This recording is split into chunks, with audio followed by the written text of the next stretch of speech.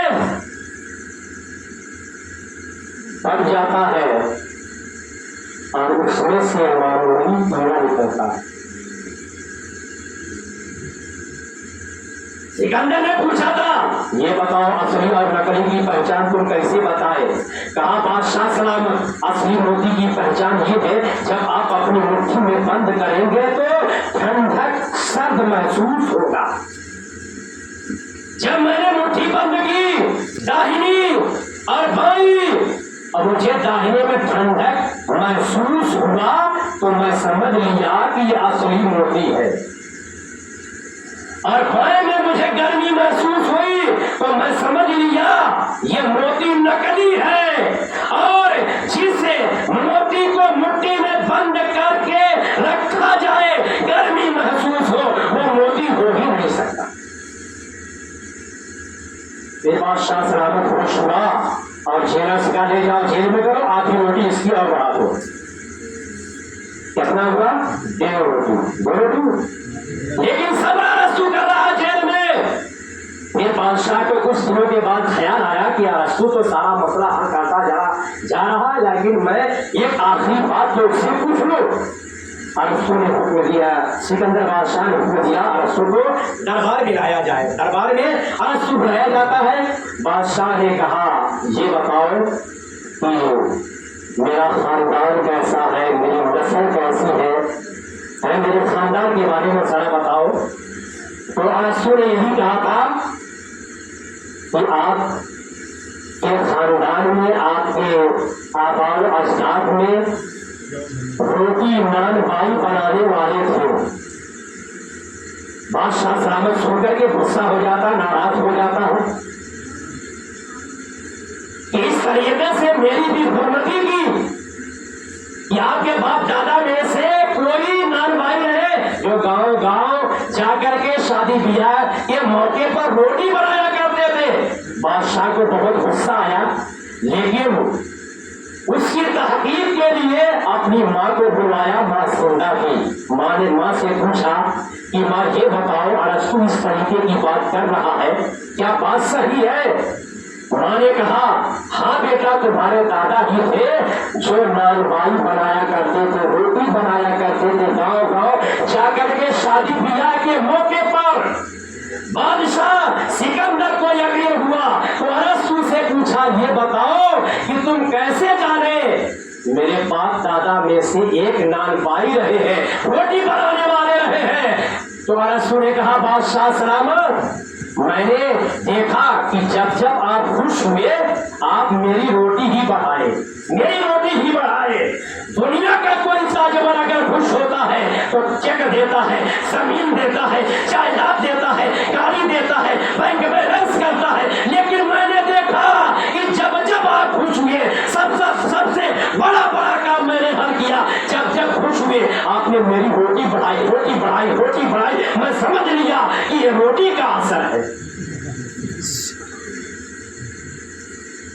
بستر غفلت سے غافل خدا کے واسطے کر بھیا اٹھ کے کچھ رہتے جزا کے واسطے حد کو ہے آخر کہاں کا سوئے گا، آج ہو سویا تو پھر کل ہاتھ مل کر روئے گا، جاگ نہ ہو جاگے افراد کے سایہ کرے، حشر تک سونا پڑے گا خاک کے سایہ کرے، کوئی باقی رہے گا نہ چمک بڑھ جائے گا، پر رسول اللہ کا دین حسن بڑھ جائے گا۔ اللہ تبارک و تعالیٰ نے ہمیں خیر امت بنا کر کے بھیجا ہے، اس لیے ہمارے لیے ضروری ہے کہ ہم اپنے دل میں اللہ کا خوف رکھ کر کے لوگوں سے بات نرمی سے کریں، چاہے ہم سے بڑا ہو، چاہے چھوٹا ہو، چاہے ماں ہو، چاہے باپ ہو، چاہے بھائی ہو۔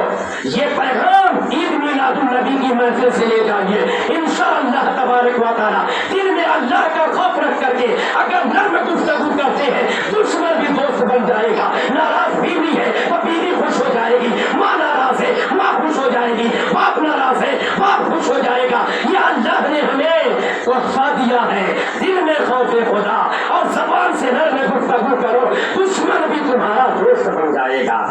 ہزاروں مشکلوں میں حل مشکل ڈھونڈ لیتے ہیں، ہزاروں مشکلوں میں حل مشکل ڈھونڈ لیتے ہیں، جنہیں سچی طلب ہوتی ہے اپنی منزل ڈھونڈ لیتے ہیں۔ اور کھلی پہچان ہے صاحبان اصل ہمت کی، جہاں سے چاہتے ہیں اپنا راستہ ڈھونڈ لیتے ہو، سبحان جہاں اللہ سے چاہتے ہیں